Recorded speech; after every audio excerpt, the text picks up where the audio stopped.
Thank you, Sarah, for setting us up, and thank you for the warm welcome. And just to add my own warm welcome to you all joining us this afternoon or this morning, wherever you are, for the third in our series of winners webinars, the webinars from the Digital Preservation Awards 2018. So in a moment, we're going to hear from Anna Oates, who was the winner in the student category. So I'm going to say a bit about the awards first of all, and then say a little about the student category, and then give a wee, very brief introduction to the to our main speaker today, Anna, and her work, and a little bit about, I guess, why Anna was the winner.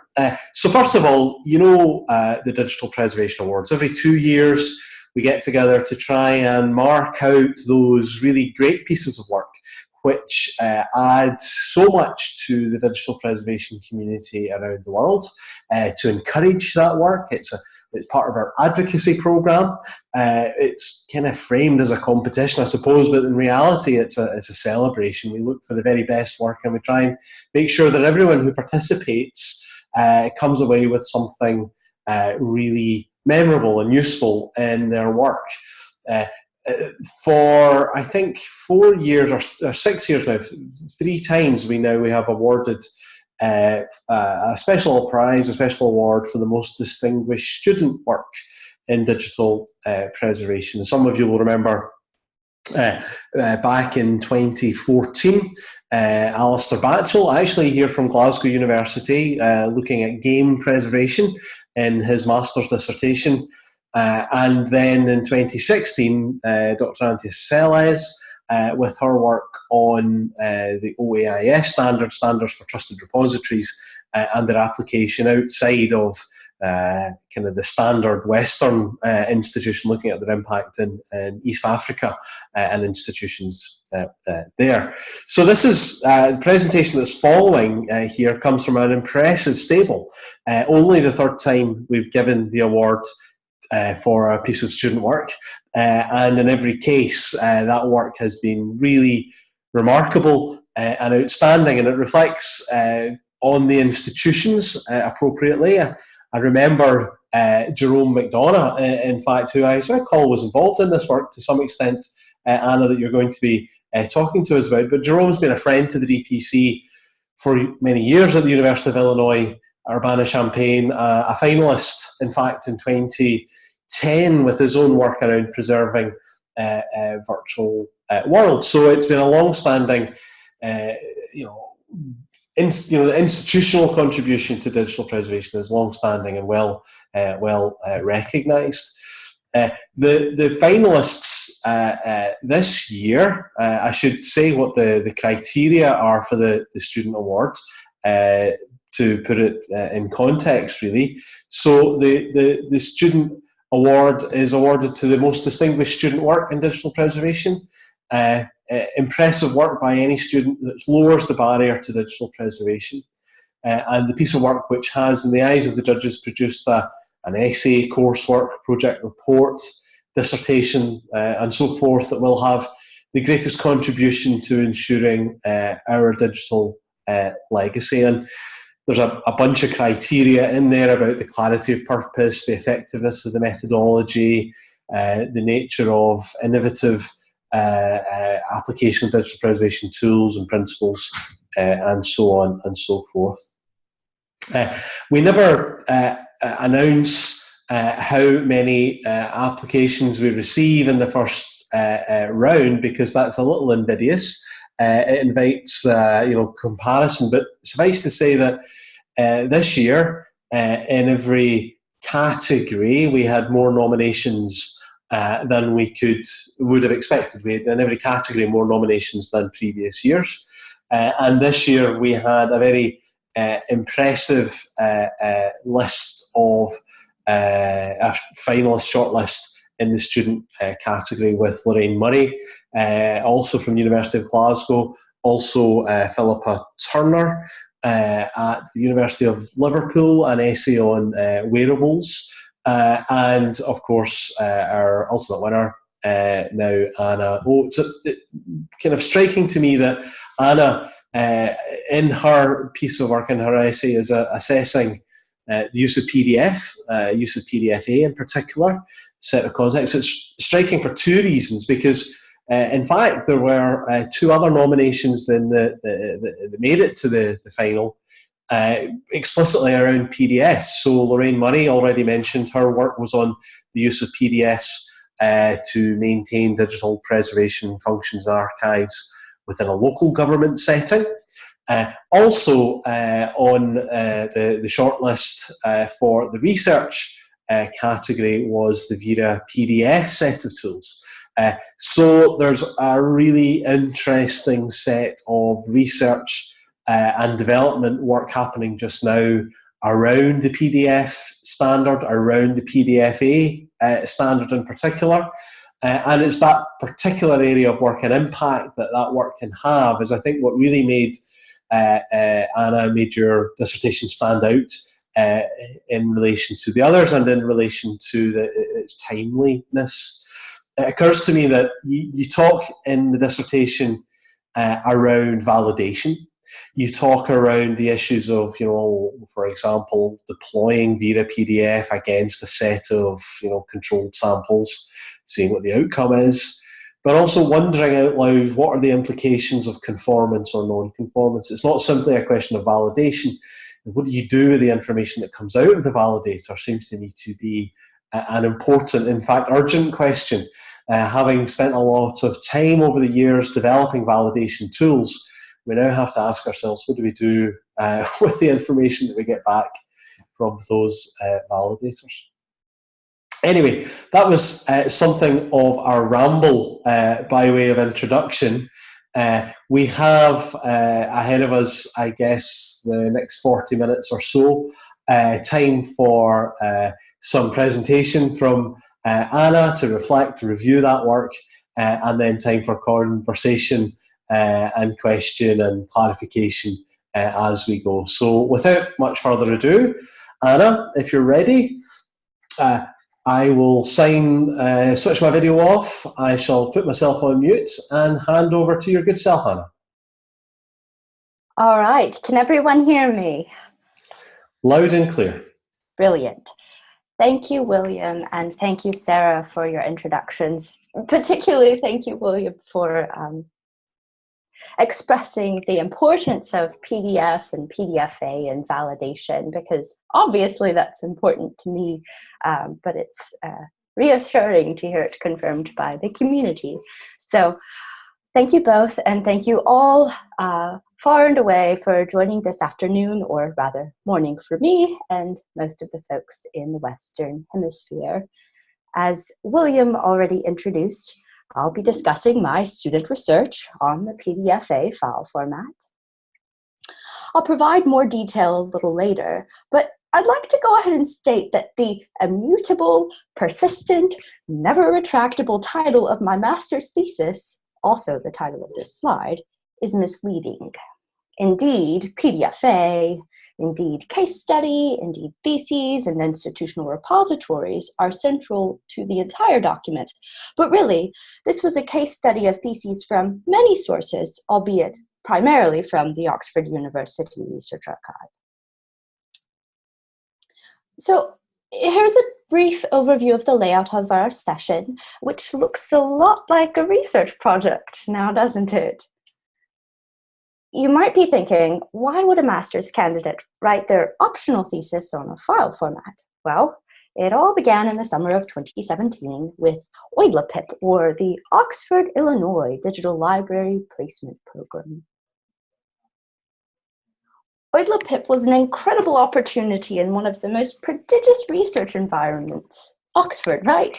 My dream as a child was to trot around the Bodleian exhuming knowledge just by existing within it, even momentarily, like this brilliant summer day surrounded by other brilliant summer days filled with absolutely wonderful knowledge.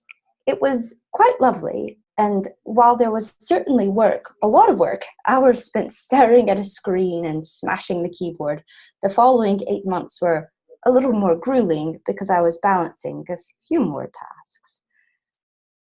like the ongoing, well, this is necessary to my literature review, and my framework is flawed, research in between flights, numbing on seemingly questionable sandwiches and drinking coffee as if it was my only lifeline. So, was the Oil Pit project, what was that, and what exactly did my thesis entail? Here we have the beginnings, and now we're going to get into the potentially more interesting aspects. In October 2007, the Oxford University Research Archive, or ORA, mandated that DPhil, MLit, and MSci students deposit a digital copy of their thesis. With digital preservation in mind, the recommended file for deposit, of course, was, or rather is, the source file or files. ORA's staff would then create an access file, as you might expect, as a PDF. However, there were no policies specifying which version of PDF should be created. So in comes PDFA. This is a general synopsis of my expected project workflow, but as we all know, in-depth study of existing research informs your own research, making changes to research more than likely necessary. Thus, we slightly altered the workflow to accommodate a potentially better version of PDFA. We also added a few more software for testing. You might be thinking, different version, madness indeed. I'll highlight the different versions better known to the PDFA community as flavors a little later, as I'm sure you're dying to know the idiosyncrasies between PDFA 1A and PDFA 3A. So here we are with the revised research project, which produced a much larger data set than previous workflow. Also, we extended the research thought to accommodate existing collections in addition to the new acquisitions, meaning we were considering born digital as well as digitized content. As my project progressed, Edith Halverson, my most wonderful mentor on the project, recommended that I do something to make this research project useful for the greater digital preservation community. Thus, my master's thesis. Without the intent to inform a policy for a specific institution, I expanded my discussion to cover the topics listed here. In particular, I was very interested in the concept of significant properties as it relates to creating a set of requirements for a policy. Even while prepping for this presentation, I was filled with the anxiety that this portion of my research caused me. The more I read from different communities and different periods of discussion on significant properties and the conception of authenticity, the more conflicted I became on authenticity of electronic documents, particularly those created for a research institution, cultural heritage institution. Well, I suspect that most digitally inclined individuals are quite familiar with PDF. I'd like to rehash the format, hopefully with a tinge more depth. In 1991, this fellow, John Warnock, co-founder of Adobe Incorporations, had this idea to make a file format which would be interoperable between computing environments. So you could create a file in a Windows operating system and then transfer it to an Apple operating system and open it in that same operating system. He anticipated a seamless exchange of information. As noted in that last sentence there, this capability would truly change the way information is managed. And there, folks, we have the dream of interoperability. The dream Warnock expressed seems quite slight in today's world of technology. We share files across operating systems constantly, yet the same theme imbues information systems. Interoperability of metadata, for instance, interoperability of describing content and concepts. I digress. Back to PDF and stuff. Thus, Warnock's proposal of a magical format which would solve challenges of interoperability. This concept he described transpired as the interchangeable postscript, or IPS, which Adobe later coined as the portable document format, which you are all so familiar. So in 1992, this format and its accompanying software, Adobe Acrobat, which you're probably also familiar with, won the Best at Comdex Award in the conference in San Jose, which was a really big deal, and created or set PDF and Acrobat on the map. And in June 15th, in 1993, the first version of both PDF version 1.0 as well as its accompanying software was released. The next 15 years continue holding PDF as an Adobe product. So with release of 1.1 and 1.4 and 1.7, PDF is owned by Adobe. But then in 2008, the format PDF was released as a standard to the International Organization of Standardization as ISO 3200. But even with these very different versions of PDF created throughout time to increase use of PDF, it doesn't exist in a silo, the format that is. There are several extensions and substandards. Of course, you're familiar with PDF. And there's also PDFX for publications, and there's also PDF-VT for graphic images, and PDF-E for engineering, and PDF-UA for universal accessibility, which is actually getting a lot of really interesting research right now. But my interest was PDF-A for archival.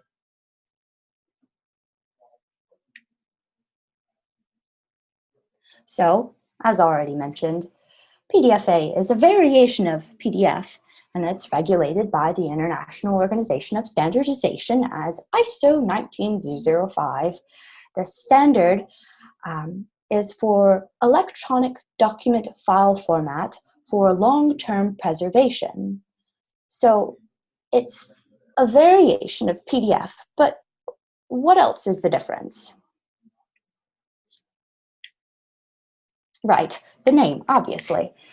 My home and work operating systems are different. So often when I'm working on a presentation, I'll start it on a Windows 10 environment. And when I open the same PowerPoint on my Mac operating system, some fonts render as Times New Roman. That's because the information needed to create and render the font isn't present in the file. And that same information needed to create and render the font isn't local to my operating system. PDF-A differs from the standard PDF as well as other file formats in its intent to avoid these sorts of issues by embedding information needed to render content, such as fonts. So I like to think of PDF-A as the ultimate container. It's going to contain every bit of information you might possibly need to open a document. In 2005, the ISO 19005 standard was released. It expresses how a PDF 1.4, again, that was released in 2003, might be created in a more sustainable archival environment. Thus was PDF 1A, or excuse me, PDF-A 1. With this version came two levels of conformance. Conformance level A, accessible, and B, basic. I'll get to conformance shortly. A few years later came the release of PDF-A 2, and with that release, conformance level U, or Unicode, was introduced. Again, I'll get to that shortly. And PDF-A 3, like PDF-A 2, includes all levels of conformance. So here we have three versions of PDF-A, or three variances, and the PDF-A community likes to think of these as just different versions. They serve different purposes. It's not that the ISO 19005 3 standard is better than the 2005 1 standard. It's just different. And also to note, there's currently another version of PDFA under works at under a working group under the International Organization of Standardization. And that will be released eventually. But it sounds really interesting and takes into consideration the development of the PDF UA, Universal Accessibility Format. So just something to keep in mind if you're terribly interested in PDF and PDFA.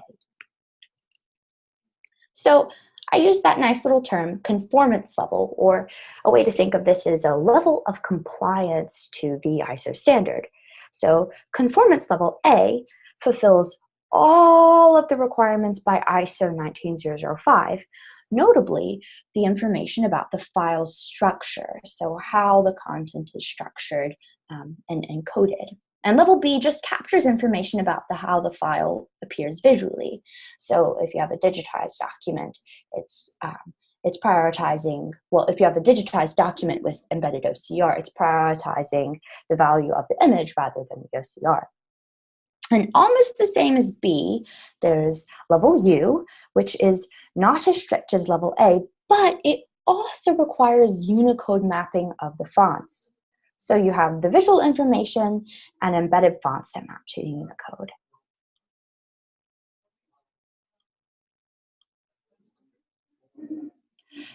So though this was a case study, I researched and documented extensive information on validation tools and the history of PDF and its symbiotic software, Adobe Acrobat. Validation tools and PDFA have been discussed in detail within niche communities across archive, digital library, and other information stakeholders. PDF in the world of PDF, however, has not been formally documented in the literature. I spent days and many late nights scouring blogs of amateur and professional experts alike to piece together a very rough history of the PDF format, because there's no formal history of PDF in the literature. As I've discussed with folks on the ISO working group, the PDF has been horribly overlooked considering its importance and ubiquity across the internet, and specifically within the digital repository community. So on to the actual workflow and what I was doing in my research other than a long literature review. Here's what makes the distinction between my work under the OilaPip project and my work done in the thesis, other than the writing and the more extended literature review. Throughout the 8 months following the placement, I found explaining my research befuddling at times, as the two are almost synonymous. So here's the small difference. So in the original data set, we had 56 theses, which students occasionally deposited as individual files. So you might have an abstract, and then you might have your chapter 1, chapter 2, etc., which were deposited as unique files and were treated as unique works to migrate. And from that work, from the placement program, I identified several gaps or several questions which informed what I wanted to include in my extended data set. So in my extended data set, I and my thesis advisor, Jerome McDonough, identified 19 other theses and other textual documents which contained some particularly interesting content, like data's or images, hyperspectral images, and complex glyphs, and other complexities such as that might be embedded in an electronic thesis or dissertation. So with both projects, we began with the limitation of software, which impacts which flavors of PDFA could be efficiently tested. So we had to identify a software. Also, the flavors of PDFA were impacted by the software. So depending upon what software we're using, it might not work very well for migrating to a certain flavor of PDFA. Thus, there was a limitation of what flavors of PDFA we were migrating to. And then after those decisions were made, we came to the fun part, to actually migrate the content to whatever PDFA flavor. So here's a little bit of a breakdown of the software selected. There are two different, well, let's say 3 different types of software that we were using. Those that could only create a PDF or PDFA, and I'll get to what create and conform is a little bit later, and then those that could only conform to PDF. And you'll notice that some have the capacity to both create and conform. So you'll notice that Calais PDFA Pilot is on both of the lists. And then also we had validation tools. And I'd like to create a differentiation here. So most of the items on the list are pre-flights.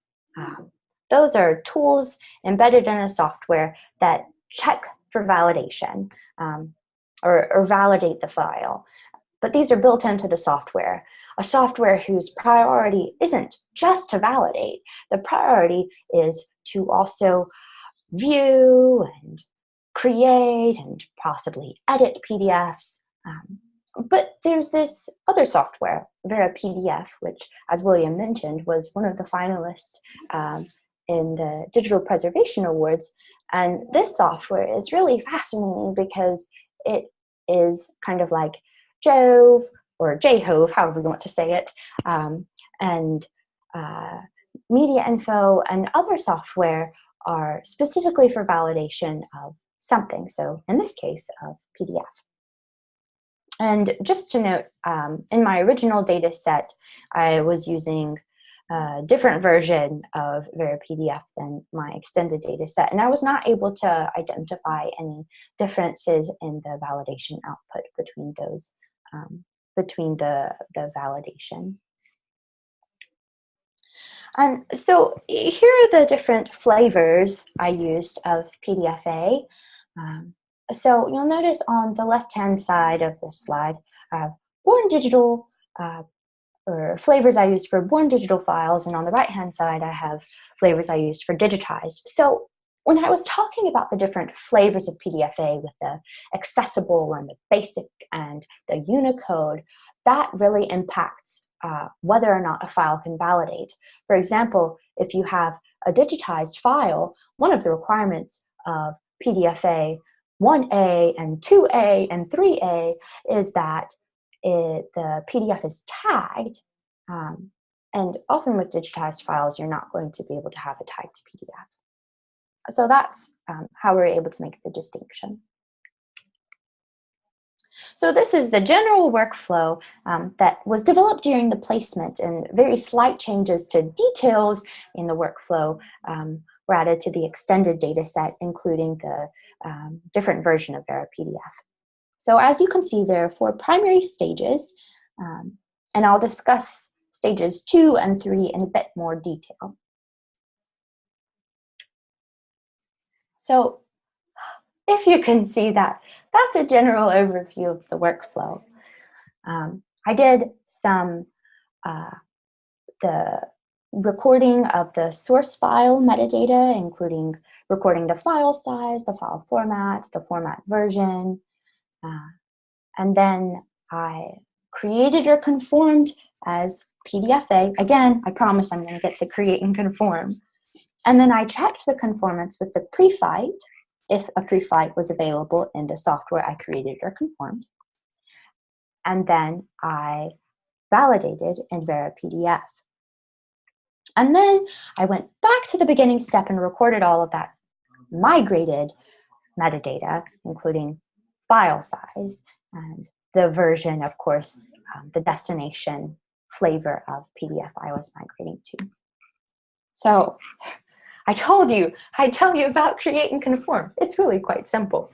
When we're using the term create, we have a source file. So you might have LaTeX, or you might have a Word docx, or you might have a Word doc, and you migrate that to PDFA. So whatever the original content is going directly to PDFA, which means you probably have more information to work with, or your creation software does, rather. And conform is taking a PDF and conforming that PDF into another kind of PDF, being, of course, the PDFA. So Also, throughout my discussion, both in my student work as well as in this presentation, I often use the term migrate because that's a little bit easier to say than create and conform or skipping one or the other. So if I say migrate, I'm talking about the process of creating or conforming to PDFA. So in the first flow chart, I showed a graphic of what each software can do. It can create or conform. Now I want you to look more closely at how I make the decision to create or conform based upon the source files. Digitized will always be delivered as PDF, thus it will always be conformed. Born Digital is delivered either as PDF or as the source file, thus we'll have the option to create or conform. More interesting, though, is how we choose the flavor. Digitized doesn't have, like I mentioned earlier, much structural information about the file, thus it is always going to be set to conformance level B, or basic. While Born Digital has the structural information required to create a PDFA conformance level A, but it should be noted that creating a PDFA can be quite difficult for a software to accomplish if trying to create a PDFA conformance level A, because it requires so much structural information. And so here's a brief view at how I did the validation process, specifically within Vera PDF. With the pre-flight, it was just telling the software to run the pre-flight. So I would input the file in Vera PDF, which has a nice GUI, or graphical user interface. And then I select which flavor of PDFA I wanted to test, and then I ran the validation. And if the output returned green text, then the file validated. And if the output returned red text, then also the validation report, we'd grab the validation report containing the list of nonconformances and save that as an HTML and record that in the spreadsheet. So we were doing individual level validation, so we weren't batch validating files because not all files were actually what we thought they were. So maybe we intended to migrate something to PDFA 1B, but the output wasn't PDFA 1B, and Vera PDF, it can guess the type of output or the type of flavor the PDFA is, but we didn't want to do that. We wanted to test against the destination flavor we intended to go to. So the criteria for success was running validation with Vera PDF. Did the file validate with Vera PDF? In addition, I considered factors that were considered potentially requisite to the authenticity of a file. Here we are coming back to that word, authenticity. And again, this was criteria for success specifically for my thesis discussion. So in addition to the primary data collection, I was interested to learn what other institutions were doing. Because the very lax survey was to inform my research, I went through the formal process of submitting an IRB request, even though I wasn't seeking or anticipating a vast response. Still, the 3 formal and 4 informal, or off the IRB list, responses were invaluable to my understanding of PDFA usage in research and cultural heritage institutions. So with the pre-project, OILAPIP, and the extended data set curated from the remaining questions, such as, well, what about this glyph and what about this type of image? In addition to the survey, to see what others were doing with PDFA, I discovered the following. First and foremost, don't trust the output, as I already hinted at with the Vera PDF workflow.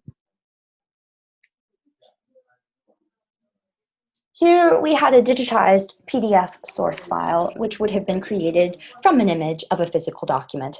Thus, in the PDF, there was an underlying image layer, which happened to be of the JPEG 2000 or JP2 format. JPEG 2000 files are read using the JPX decode filter. However, the JPX decode filter is forbidden by the ISO 19005 or PDFA version 1 standard. Our smart software, Callus PDFA Pilot, recognized the nonconformance of the images and changed the decode filter to one which complies with the standard. You might be of the mindset, oh yay, we're conforming to the standard. This is good, but there is always a downside. In this case, it was the file size, which increased by a substantial 65%. What we know by that figure is that lots of additional information has been embedded in the file in order to make it render. But that's not all. In another case, Callus PDFA Pilot changed the appearance of images. So hopefully you might have to blow up the screen a little bit, but hopefully you can see that pixels have been altered to soften the color change, which you can see particularly well in the 6. On to another file that experienced a perhaps more startling change. And hopefully this will play.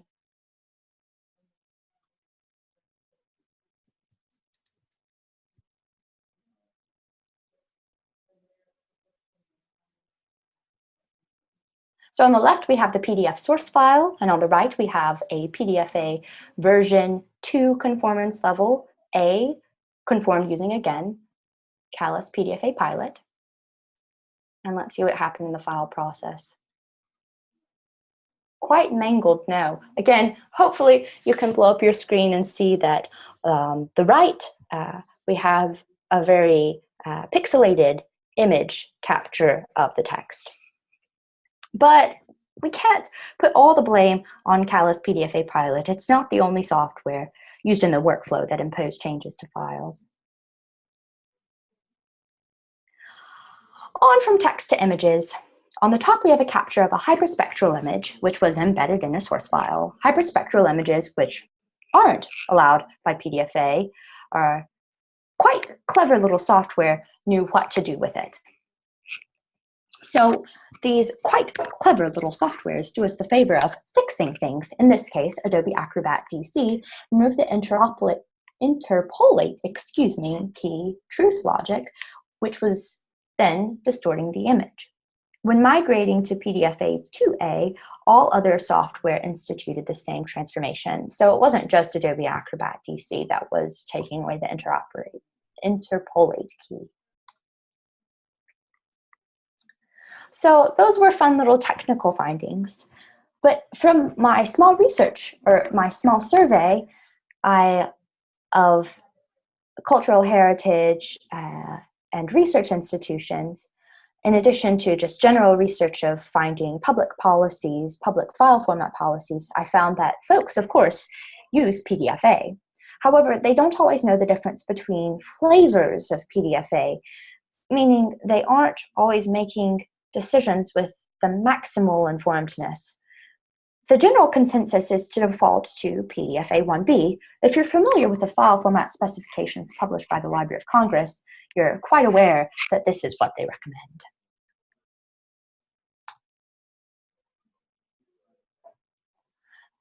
So, as you've seen from my few examples, there are lots of issues with PDFA, but rather than disregard these issues or disregard a de jure standard, it may be useful to consider the impact of these issues, or as I like to think of them, rather than issues, challenges.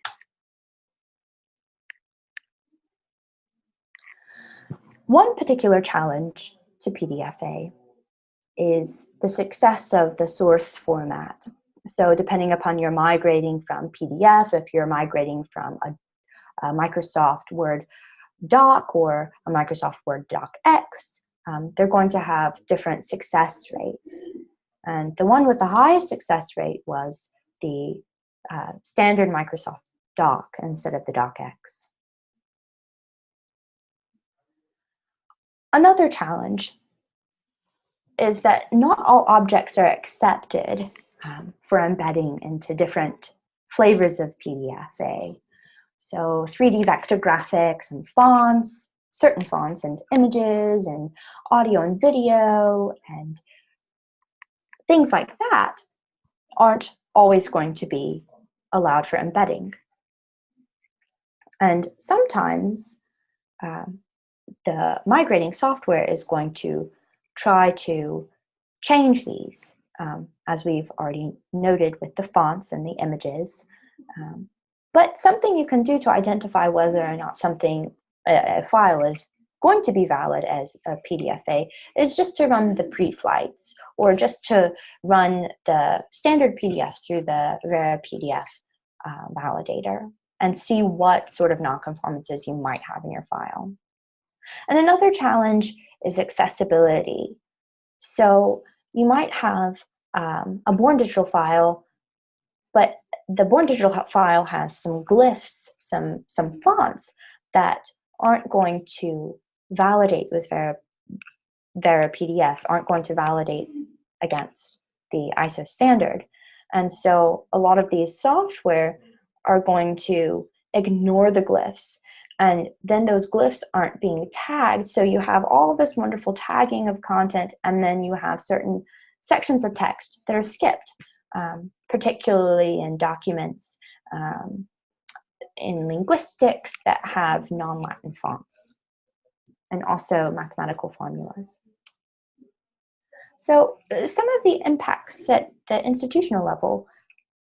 So even if an institution has done its diligent research on PDFA, as the University of Oxford may have, or University of Oxford did, they may not be able to enforce policies as a requirement for content deposit. Again, as with the University of Oxford, as well as the Austrian National Library, both of whom, and I quote from Straddle et al. In their article evaluating preservation strategies for electronic theses and dissertations, both of these universities, University of Oxford and the Austrian National Library, are not able to legally enforce guidelines for creating preservable PDFs.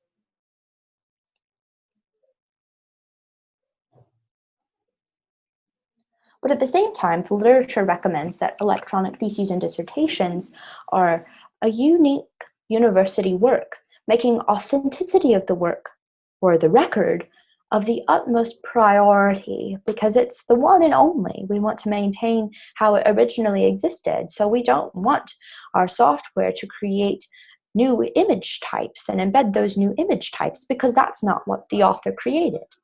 So apologies in advance, but I'm going to read a small passage from my thesis, hinting at my background in the humanities, in which the presentation is the paper.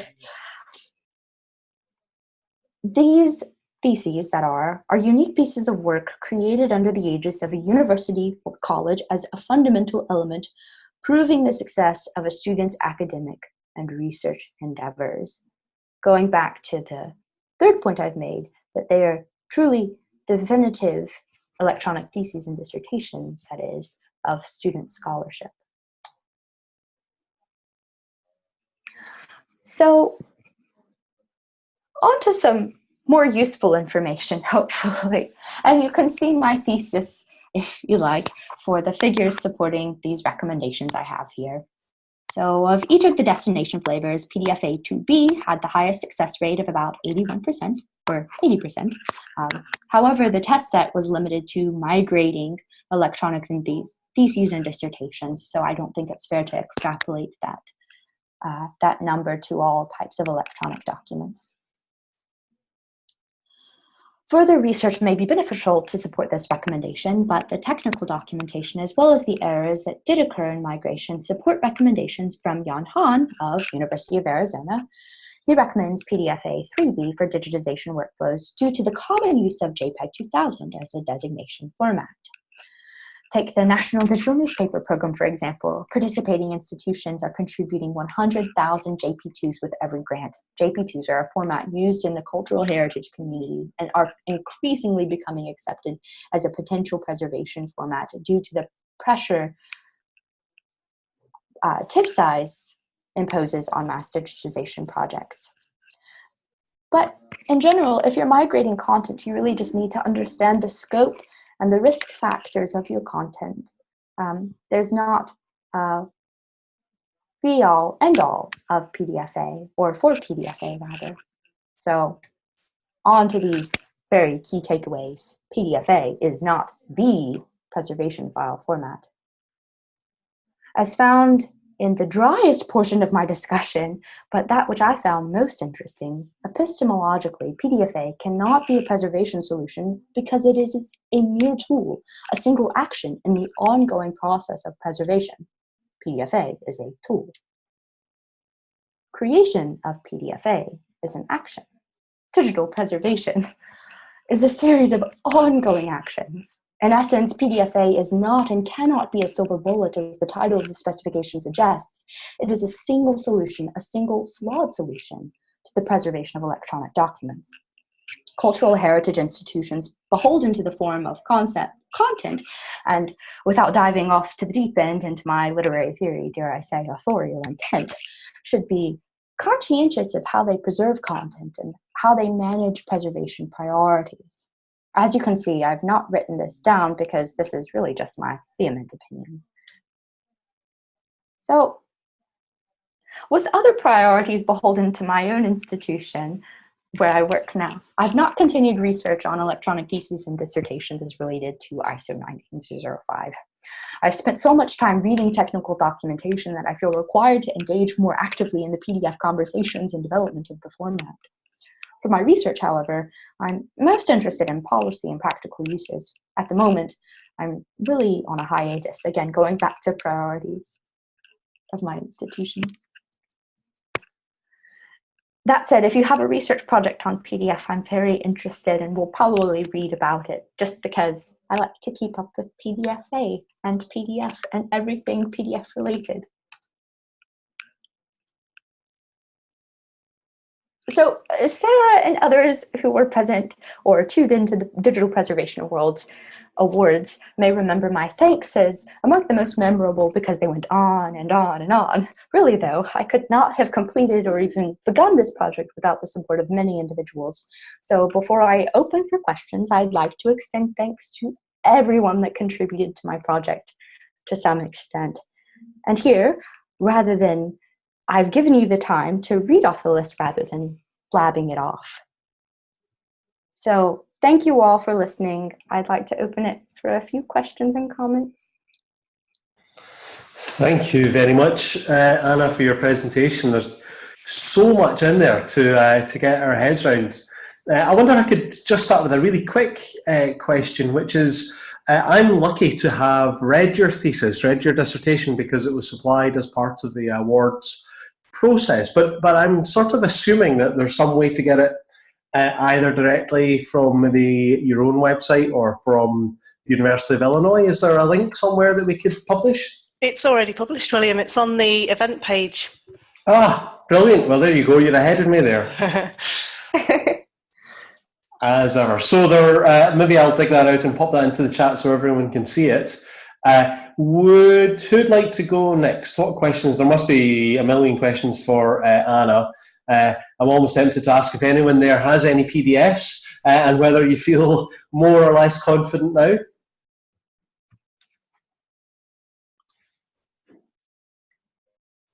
Thanks for posting that, Sarah.